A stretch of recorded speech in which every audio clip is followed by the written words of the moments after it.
Hello दोस्तों, अगर फिर से आप सभी का बहुत बहुत स्वागत करता हूं आपके अपने चैनल हाई फाई स्टडी पर। दोस्तों, आज की जो वीडियो है वो आप सभी के लिए बेहद इंपॉर्टेंट होने वाली है। इस वीडियो में क्या होने वाला है सारा कुछ आप सभी सामने दिया गया है। यहाँ पर मैं आप सभी के लिए लेकर के आया हूँ सबसे इम्पॉर्टेंट टॉपिक जो बेसिकली आपके लिए बहुत ज़्यादा इम्पॉर्टेंट है। जैसा कि आप लोग कह रहे थे कि सर सभी सब्जेक्ट के आप प्रीवियस ईयर क्वेश्चन जो हैं वो करवा दीजिए, कहने का मतलब सभी प्रीवियस ईयर पेपर आप सॉल्व करवा दीजिए। तो यहाँ पर बेसिकली मैं आप सभी के लिए वही कुछ ले करके आया हूँ। यानी कि दोस्तों, अगर हम बात करते हैं यहाँ पर संस्कृत के 2016 के बारे में, 2017 के बारे में, 2018 के बारे में और 2019 के बारे में, चारों ईयर के 16, 17, 18 और 19 चारों ईयर का प्रीवियस ईयर पेपर मैं आपके सॉल्व करवा दूंगा। जो भी इन पे आपको इंपॉर्टेंट बातें याद रखनी है पेपर देते टाइम, वो चीज़ में मैं आपको बताने वाला हूँ। वो सिर्फ मैं आपको 2016 वाले में बता दूंगा, बाकी तो सभी में सेम वैसा ही होता ही है। ठीक है, पेपर देंगे अगर आप तो। अगर सबसे पहले यहाँ पर बात करते हैं कि राज्य शैक्षिक अनुसंधान प्रशिक्षण परिषद उत्तर प्रदेश, जो कि SCRT लखनऊ है, और DLED BTC तृतीय सेमेस्टर 2016 का ये प्रीवियस ईयर पेपर है। किसका है सर? 2016 का है ये। और जो सप्तम प्रश्न पत्र होता है, षष्टम प्रश्न पत्र आपका हिंदी का होता है, जो संस्कृत का है सप्तम प्रश्न पत्र। समय आपका 1 घंटे का होता है। और अगर बात करें पूर्णांक की, तो ये पूर्णांक होता है दोस्तों 25 नंबर का पूर्णांक होता है, जिसमें से आपको 12 नंबर लाने होते हैं। अगर 12 से कम हो जाते हैं तो आपको दोस्तों यहाँ पर बैक लग जाता है। ठीक है ना, बैक लग जाता है। सभी प्रश्न करना अनिवार्य है। प्रत्येक प्रश्न के निर्धारित अंक जो है उनके सम्मुख दिए हुए होते हैं। अब चलिए चलते हैं हम लोग अपने सीधे प्रश्न की ओर। और सबसे पहले अगर प्रश्न की बात करते हैं यहाँ पर मेरे प्यारे मित्रों, तो पहला हो जाएगा यहाँ पर कि विसर्ग का उच्चारण स्थान बताइए। तो विसर्ग का उच्चारण स्थान तो आपको पता है भैया, कंठ होता है। जितने भी विसर्ग होते हैं उन सभी का उच्चारण स्थान कंठ से ही होता है। एकोन तो अब इन रिंशत शब्द का जो है अर्थ क्या हो जाएगा? 47 हो जाएगा, 29 हो जाएगा, 39 हो जाएगा या 49 हो जाएगा। एकोन विंशत का मतलब क्या हो जाएगा? यहाँ पर अगर हम बात करते हैं तो यहाँ पर 39 हो जाएगा, 39, जिसे हम 39 भी कहते हैं। और उसके बाद सोरभम में समास कौन सा हो जाएगा? तत्पुरुष समास हो जाएगा, अव्ययी भाव समास हो जाएगा, द्वंद्व समास हो जाएगा या फिर द्विगु समास हो जाएगा। तो 3 नंबर का right answer option number A हो जाएगा। यहाँ पर तत्पुरुष समास हो जाएगा हमारा करेक्ट आंसर। ठीक है ना सर साथियों, क्या हो जाएगा यहाँ पर? तत्पुरुष समास हो जाएगा। अगले बात करते हैं यहाँ पर कि भयार्थक तथा रक्षार्थक धातुओं के साथ विभक्ति का प्रयोग होता है। भयार्थक तथा रक्षार्थक धातुओं के साथ विभक्ति का प्रयोग होता है। पंचमी चतुर्थी विभक्ति का, षष्ठी विभक्ति का, पंचमी विभक्ति का या फिर द्वितीय विभक्ति का। तो 4th नंबर का right answer option number C हो जाएगा। सर क्या हो जाएगा यहाँ पर? पंचमी विभक्ति हो जाएगा हमारा करेक्ट आंसर। ऑप्शन नंबर किसके साइड चला जाएगा सर? ऑप्शन नंबर सी के साइड चला जाएगा। अहम बालकम पश्यामि वाक्य का कर्मवाच्य में परिवर्तन होगा। अहम बालकम पश्यामि वाक्य का कर्मवाच्य में परिवर्तन होगा। मया बालका दृश्यते, मया बालकम दृश्यति, या मया बालकम दृश्यते, या मया बालकः दृश्यते। तो दोस्तों 5 नंबर का right answer option number D हो जाएगा, मया बालका दृश्यते। यानी अहम बालकम पश्यामि वाक्य का कर्मवाच्य में अगर परिवर्तन होगा तो ये मया बालका दृश्यते हो जाएगा।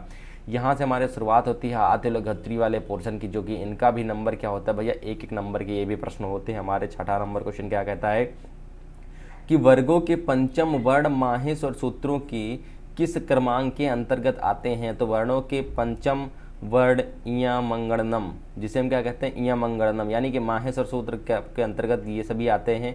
अयोड़, योड़, योंग, एओड, लिरिक, एओंग, एओज, हाइब्रिड लड़, यमंगणनम, झबय, घड़दश, जब घड़दश, खप, छठ, थत, चट, ततौ, कप्पय, शस्यर और हल।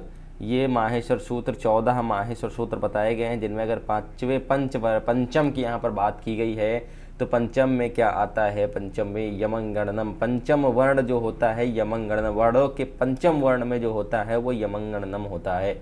क्या होता है सर? यमंगणनम होता है। ठीक है, उसके बाद आगे बात करते हैं यहाँ पर 7वें क्रम में यहाँ पर बात की गई थी। आगे बात करते हैं यहाँ पर कि पितृ शब्द रूप पंचम विभक्ति तीनों वचनों को लिखना। यहाँ पर तो तीनों वचन कौन कौन से हो जाएंगे? पितृ पंचमी विभक्ति के अंतर्गत अगर हम एक वचन, द्विवचन और बहुवचन की बात करें तो पितुः, पितृ और पितृणाम जो है ये हो जाएगा पितृ शब्द की विभक्तियाँ। आगे बात करते हैं यहाँ पर दोस्तों कि झलाम जशोअंते किस संधि का सूत्र है, उसकी परिभाषा उदाहरण सहित देना है। तो झलाम जसवंते जो है वो संधि का सूत्र है। झलाम जसवंते संधि का सूत्र है जसत्व संधि का। किस संधि का है? जसत्व संधि का सूत्र है, यानी झल प्रत्याहार अर्थात वर्गों के प्रथम 4 वर्ण जैसे कि शा, स्वा, हा आदि 24 वर्णों के बाद स्वर या व्यंजन आने पर जश प्रत्याहार अर्थात वर्गों के तृतीय वर्ण हो जाता है, जिसे जशत्व प्रत्यय जशत्व संधि कहते हैं। यानी कि वाक प्लस दानम पर वागदानम हो जाएगा, का प्लस दा यहाँ पर गा बन जाएगा, का और दा मिलकर के यहाँ पर क्या बन जाएगा? गा बन जाएगा, जो कि आधा गा बनेगा। ठीक है, यहाँ पर हलंत लग गया, मतलब आधा हो जाता है वो वर्ण हमारा। आगे बात करते हैं यहाँ पर दोस्तों हम लोग, जो आगे हमारा हो जाएगा यहाँ पर, 1 मिनट जी, आगे यहाँ पर हो जाएगा कि अस धातु लिंग लकार का रूप उत्तम पुरुष में तीनों वचनों में लिखना है तो आशम, आशु और आस्म, ये तीनों वचन हो जाएंगे। और पुरुष क्या है? उत्तम पुरुष की यहाँ पर बात की गई है। अभि उपसर्ग लगाकर कोई 4 शब्द बनाना है तो अभिधानम, अभितः, अभिमुखम और अभिख्या, ये अभि उपसर्ग लगा करके 4 शब्द बनाए गए हैं। देखिए, अभि उपसर्ग लगा करके या कोई जितने भी उपसर्ग हैं उनको लगा के आप लोग देख लीजिएगा। ठीक है, उनको अच्छे से आप लोग क्लियर जरूर कर लीजिएगा। आगे बात करते हैं यहाँ पर दोस्तों हम लोग कि पश्यन शब्द में धातु एवं प्रत्यय लिखना है तो दृश्य धातु और तथा शत प्रत्यय हो जाएगा। यहाँ से लघुत्तरी प्रश्नों की हमारी श्रृंखला जो है वो शुरू होती है। यहाँ पर इसी में हम लोग लघुत्तरी देखेंगे। बाकी में लघुत्तरी तो आपको पता ही ना, आप याद कर सकते हो आराम से, तो बाकी लघुत्तरी देखने का कोई मतलब नहीं, लेकिन इसमें हम लोग लघुत्तरी जरूर देख लेते हैं, क्योंकि 2016 का पेपर होता है, रिपीट किया जा सकता है। इसमें से काफ़ी सारे प्रश्न जो हैं वो आपके रिपीट किए जा सकते हैं। बात करते हैं यहाँ पर कि द्वंद्व समास किसे कहते हैं, यानी कि जब समस्त पद के दोनों पद प्रधान हो तो वहाँ द्वंद्व समास होता है और विग्रह करने पर चा प्रयुक्त होता है। जैसे कि राम लक्ष्मणो तो रामा चा लक्ष्मणा चा, पितरो माता चा पिता चा, मतलब पितरों में माता पिता दोनों आ जाते हैं तो माता चा और पिता चा।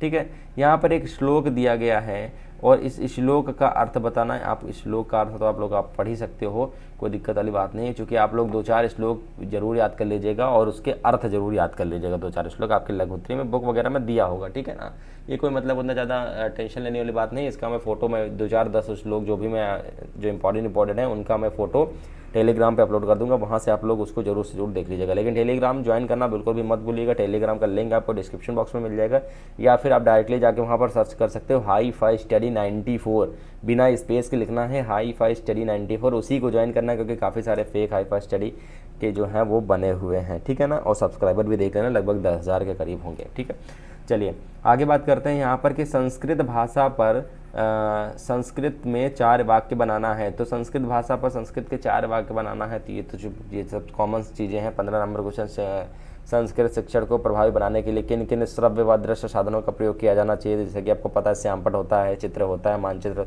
Computer graph, gramophone, chart, video clip, tape recorder, radio projector, audio clip, model, प्रतिमान, ये सब आदि वगैरह होते हैं। ठीक है ना, कृतवाच्य कर्मवाच्य के बारे में भी आपको पढ़ाया गया ये सब चीज़ें, तो मतलब आपको तो पता ही यार, ये सब चीज़ें बताने की जरूरत ही नहीं। षष्ठी विभक्ति कारक विभक्ति क्यों नहीं मानी जाती है उदाहरण सहित, तो ये चीज़ भी आपको पता है। सबसे इंपॉर्टेंट आपका यहाँ पर एक चीज़ और ये आ जाता है हमारा, सबसे इंपॉर्टेंट ये आ जाता है भैया कि निम्नलिखित में से संस्कृत में अनुवाद कीजिए। जैसे क्या संस्कृत में अनुवाद, जैसे कि वह पढ़ने के लिए प्रयाग में रहता है तो सह अध्ययनाय प्रयागे वसति, मतलब वह पढ़ने के लिए रहता है, कहाँ रहता है? प्रयाग में रहता है। विद्यालय के चारों ओर आम के वृक्ष है तो विद्यालयम परितः, परितः मतलब चारों ओर, आम्राण मतलब आम, वृक्षाणि मतलब क्या होता है? वृक्ष होता है, और शांति मतलब है। ठीक है ना, विद्यालय के चारों ओर आम के वृक्ष हैं। ठीक है, और भगवान वासुदेव को नमस्कार है, यानी भगवत वासुदेवाय नमः, मतलब भगवान यानी भगवत वासुदेव वासुदेवाय नमस्कार, नमः है उसको। वाराणसी गंगा के तट पर स्थित है तो वाराणसी गंगायाः तटे स्थितः अस्ति, यानी कि वाराणसी गंगा तटे तट पर स्थित है, स्थित और अस्ति मतलब है। ठीक है, चलिए यहाँ से अब शुरुआत करते हैं हम लोग 2017 के जितने भी प्रीवियस पेपर थे, जो 2017 के हम लोग यहाँ पर 2 पोर्शन देखने वाले हैं ओनली फॉर, यहाँ पर बहुविकल्पी और अति लघुत्तरी देखने वाले। लघुत्तरी पोर्शन आप लोग याद कर लीजिएगा, वो तो आप लोग आराम से पढ़ ही सकते हो, जितना डिटेल आप पढ़ ले वो समझ लो आप लघुत्तरी ही पढ़ रहे हो। ठीक है, यहाँ पर बेसिक जानकारी तो मैंने आपको दे ही दिया, समय 1 घंटे का होता है और कितने नंबर आपको लाने होते हैं, वो चीज़ तो सब आपके क्लियर हो ही गई है।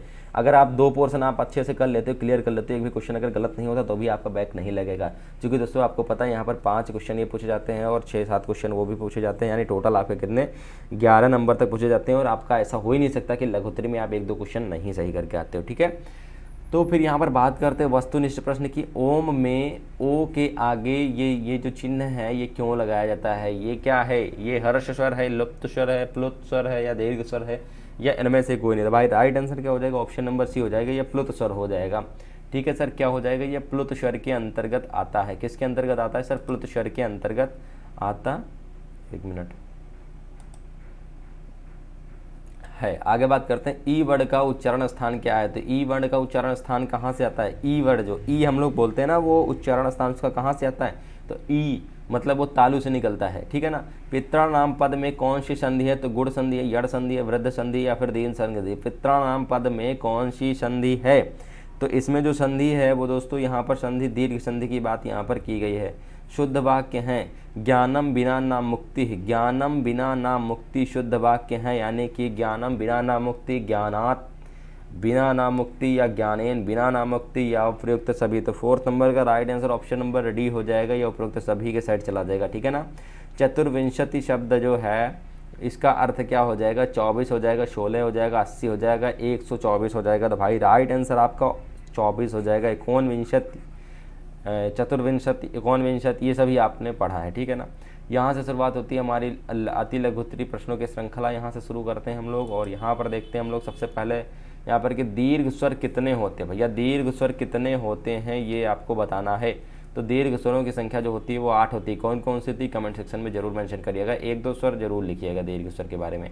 अनुस्वार तथा अनुनासिक का एक एक उदाहरण दीजिए। तो जिन स्वरों को बोलते समय हवा केवल नाक से निकलती है उन्हें अनुनासिक का चिन्ह ये है, अनुस्वार कहते हैं, ठीक है ना।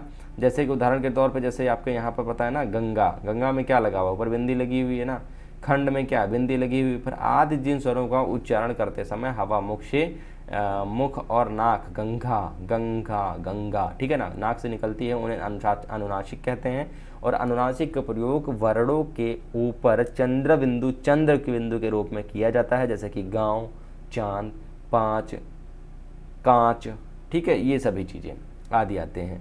उसके बाद अगर हम बात करते हैं अपने 8वें नंबर क्वेश्चन की, जो हमारी 8वां नंबर क्वेश्चन कहता है कि वाण्मयम जो है, वाण्मयम शब्द में संधि जो है, वाक्मयम, इसका वाक अगर संधि विच्छेद करेंगे तो वाक प्लस मयम के साथ करेंगे, वाक प्लस मयम के साथ करेंगे, यानी कि का और मा मिलकर अंगा का रूप धारण कर लेता है और अनुनासिक संधि यहाँ पर हो जाती है।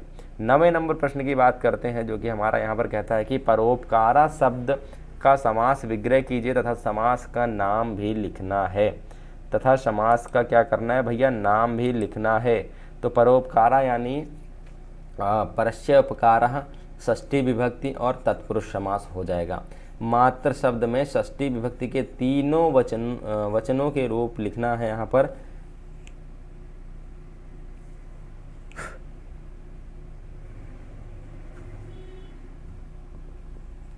ठीक है, तीनों वचनों के रूप लिखना है। तो मातु, मातु, मात्रो, मात्रा नाम, जैसे कि पिता का था उसी तरह के माता का भी यहाँ पर हो जाएगा। आगे हो जाएगा यहाँ पर कि श्रुत मतलब सुनना, श्रु मतलब सुनना, धातु दृढ़ लकार, प्रथम पुरुष के सभी वचनों के रूप लिखना है। तो यहाँ पर प्रथम पुरुष के सभी वचन श्रुणोति, श्रुतः और श्रुण्वन्ति, ये हो जाएगा इनका बहुवचन रूप, ठीक है ना। चलिए यहाँ से शुरुआत होती है हमारे 2018 के जितने भी प्रीवियस ईयर पेपर क्वेश्चन में पूछे गए थे। हम लोग यहाँ पर अति लघुत्तरी बहुविकल्पी देखने वाले हैं। पहला बहुविकल्पी की ओर चलते हैं और देखते हैं पहला बहुविकल्पी प्रश्न हमारा क्या कहता है। पहला बहुविकल्पी प्रश्न हमारा यहाँ पर ये कहता है कि संस्कृत में भविष्यत काल के प्रयोग के लिए लकार का प्रयोग किया जाता है। लट लकार का, लोट लकार का, लट लकार का या फिर लंग लकार का प्रयोग किया जाता है। तो आप में से जितने भी साथी यहाँ पर जा रहे हैं ऑप्शन नंबर सी के साइड बिल्कुल राइट आंसर हो जाएगा उन सभी का बिल्कुल राइट आंसर हो जाएगा। नेक्स्ट क्वेश्चन सेकंड नंबर यहाँ पर हो जाएगा कि संस्कृत व्याकरण की दृष्टि से शुद्ध रूप है उरोक्त, उपर्युक्त, उपयुक्त या उपर्युक्त। तो उपरोक्त, उपर्युक्त में से तो यहाँ पर हमारा कन्फ्यूजन सबसे ज़्यादा रहता है। तो राइट आंसर क्या हो जाएगा भाई, उपर्युक्त हो जाएगा। यहाँ पर right answer option number B की साइड चला जाएगा। अगला हो जाएगा यहाँ पर कि संख्यावाची शब्द में षड्वंती जो है अंक का वाचक है। षड्वंती अंक का वाचक है, ये किसका वाचक है, तो ये है श्रवंत मतलब 96 यानी 96, 96 का हो जाएगा यहाँ पर राइट आंसर हमारा। कर्ता का इष्टतम कारक है, कर्ता का इष्टतम कारक क्या हो जाएगा, तो कर्ता का इष्टतम कारक हो जाएगा कर्म। उसके बाद अकः सवर्गीय दीर्घा, अंकः सवर्णे दीर्घा जो है वो सूत्र किसका है, ये किस संधि का सूत्र है वो आपको बताना। तो ये आपका दीर्घ संधि का क्योंकि दीर्घा लास्ट में आ रहा है, तो यहाँ पर मतलब कभी कभी क्वेश्चन में भी हमारे जो होते हैं वो आंसर इंक्लूड होते हैं, ठीक है ना। कभी कभी हमारे क्वेश्चन में भी आंसर जो है वो इंक्लूड होते हैं, अकः सवर्णे दीर्घा, ठीक है ना। चलिए यहाँ से हमारी शुरुआत होती है दोस्तों अति लघुत्तरी वाले पोर्शन की। पारबंध मुत्तमाजाना न परिव्यजन्ति, श्लोकांश का अर्थ लिखना है आपको, यानी उत्तम मनुष्य ऐसे धैर्यवान होते हैं जो बार बार विपत्तियों के घेर लेने पर भी अपने हाथ में लिए गए काम को पूर्ण किए बिना कदापि नहीं छोड़ते हैं। परिव्यंजन्ति मतलब कदापि नहीं छोड़ते हैं, सही है। उसके बाद हमारा नेक्स्ट हो जाएगा यहाँ पर कि युष्मद् शब्द में प्रथमा विभक्ति के तीनों वचन के रूप लिखना है। तो युष्मद् शब्द यानी एक वचन क्या हो जाएगा यहाँ पर, त्वम, यूयाम और यूयम, ये हो जाएंगे तीनों वचन। बलिम याचते वसुधाम में बलि का कर्म संज्ञा विधायक सूत्र लिखना है, तो इसका संज्ञा विधायक सूत्र जो हो जाएगा अकतिथम चा हो जाएगा, इसका सूत्र हो जाएगा, ठीक है। उसके बाद यहाँ पर बात करते हैं कि श्याम बुद्धिमान लड़का है, वाक्य का संस्कृत में अनुवाद कीजिए। तो श्याम बुद्धिमान लड़का यानी वाक्य का संस्कृत में अनुवाद, श्यामः प्राज्ञम बालकम अस्ति। पितरो शब्द का समास विग्रह एवं समास का नाम लिखना है, ठीक है। पितरो विग्रह समास का नाम लिखना है, यानी पितरो समास का नाम यहाँ पर समास विग्रह क्या हो जाएगा, माता चा पिता चा, समास का नाम हो जाएगा एक शेष द्वंद्व समास के अंतर्गत ये आता है। बात करते हैं यहाँ पर कि अक प्रत्याहार के अंतर्गत कौन कौन से वर्ड आते हैं। तो अक प्रत्याहार के अंतर्गत आ, ई, उ, री वर्ड, ये सभी वर्ड आते हैं। यहाँ से हमारी शुरुआत होती है 2019 में पूछे गए प्रश्नों की। यहाँ पर सबसे पहले चलते हैं हम लोग अपने बहुविकल्पी श्रृंखला की ओर, और बहुविकल्पी श्रृंखला में सबसे पहला प्रश्न बनता है कि जा वर्ड का उच्चारण स्थान है। तो भैया जा वर्ड जो है उसका उच्चारण स्थान क्या हो जाएगा, तो उसका उच्चारण स्थान तालु हो जाएगा, जा तालु हो जाएगा। आजीवनम, जी हाँ दोस्तों, आजीवनम समस्त पद में प्रयुक्त समास है। जा जा जा जा, देखिए जा जो है भैया वो आपका दंत से निकल रहा, दांत दांत आपस में स्पर्श हो रहे हैं, ठीक है ना, दंत दांत आपस में स्पर्श हो रहे हैं। उसके बाद आजीवनम समस्त पद में प्रयुक्त समास होता है। इसमें जो प्रयुक्त समास होता है वो आपका अव्ययी भाव समास के अंतर्गत आता है। अगच्छतम रूप है, अगच्छतम रूप है प्रथम पुरुष का, उत्तम पुरुष का, मध्यम पुरुष का, या फिर आपका प्रथम एवं मध्यम पुरुष का, दोनों का। तो भाई राइट आंसर क्या हो जाएगा, थर्ड नंबर का। तो थर्ड नंबर का हमारा राइट आंसर हो जाएगा हमारा ऑप्शन नंबर सी के साइड चला जाएगा भाई साहब। ऑप्शन नंबर किसके साइड चला देगा, तो यहाँ पर सॉरी एक मिनट, सॉरी भाई, थर्ड नंबर का यहाँ पर क्या हो जाएगा, थर्ड नंबर का यहाँ पर क्या हो जाएगा, तो भैया थर्ड नंबर का यहाँ पर हमारा हो जाएगा ऑप्शन नंबर ए हो जाएगा प्रथम पुरुष के। अगच्छतम, अगच्छत है ना, तो अगच्छत मतलब प्रथम पुरुष के ही अंतर्गत आएगा, बिल्कुल प्रथम पुरुष। अगला हो जाएगा यहाँ पर कि सर्वनाम शब्द है, तो सर्वनाम शब्द क्या हो जाएगा, सर्वेश हो जाएगा। सर्वनाम शब्द है सर्वेश, इसमें से सर्वेश जो है वो सर्वनाम शब्द के अंतर्गत आता है।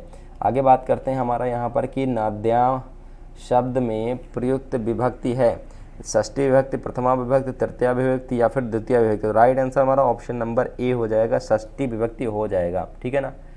यहाँ से हमारी शुरुआत होती है दोस्तों लघुत्तरी, अपने अति लघुत्तरी वाले पोर्शन की। यहाँ से हम शुरुआत करेंगे कि दीर्घ संधि का सूत्र क्या हो जाएगा, आकाश सवर्ण दीर्घा। मैंने अभी ऊपर आपको बताया था, मैंने आपको बताया ना कि काफ़ी सारे प्रश्न ऐसे होते हैं भैया जो रिपीट किए जाते हैं। काफ़ी सारे ऐसे प्रश्न होते हैं जो आपके सिर्फ और सिर्फ रिपीट किए जाते हैं, तो इस वजह से आप लोग रिपीटेड जो क्वेश्चन होते हैं उनको आप लोग जरूर से जरूर देख लिया करें। इसी वजह से आपके प्रीवियस ईयर क्वेश्चन कराए जाते हैं। सह, साकम, समम, सार्धम शब्दों के योग से किस विभक्ति का प्रयोग किया जाता है, तो इसमें तृतीया विभक्ति का जो है वो प्रयोग किया जाता है। नायात चा प्रविचलंति पदम ना धीरा, श्लोकांश का अर्थ बताइए, यानी कि धैर्यवान लोग जो होते हैं वो न्याय के मार्ग पर चलते हुए कभी विचलित नहीं होते हैं। 21 संख्या का संस्कृत में लिखना है, तो 21 संख्या को संस्कृत में एक विंशति कहते हैं, ठीक है ना। एक विंशति कहते हैं, चतुर्विंशति किसे कहते हैं, 24 को कहते हैं। सप्ताध्यायी शब्द में कौन सा समास प्रयुक्त होगा, तो सप्ताध्यायी शब्द में द्विगु समास जो है वो प्रयुक्त होता है।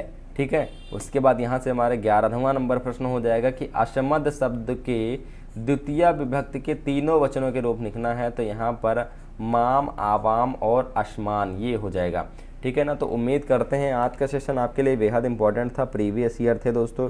ठीक है ना, इनको आप लोग अच्छे से रट लीजिएगा, याद कर लीजिएगा, नोट डाउन कर लीजिएगा, क्योंकि आपके एग्ज़ाम के टाइम में बहुत काम आएंगे, और एग्ज़ाम के टाइम में आपके काम आएंगे तो बहुत ज़्यादा इंपॉर्टेंट तो है ही है आपके लिए, क्योंकि आप इसमें से देख रहे हो ना काफ़ी सारे प्रश्न ऐसे हैं जो रिपीट के क्वेश्चन है। ठीक है ना, तो इस वीडियो को ज़्यादा से ज़्यादा शेयर करना। मिलेंगे नेक्स्ट वीडियो के साथ। जय हिंद, वंदे मातरम।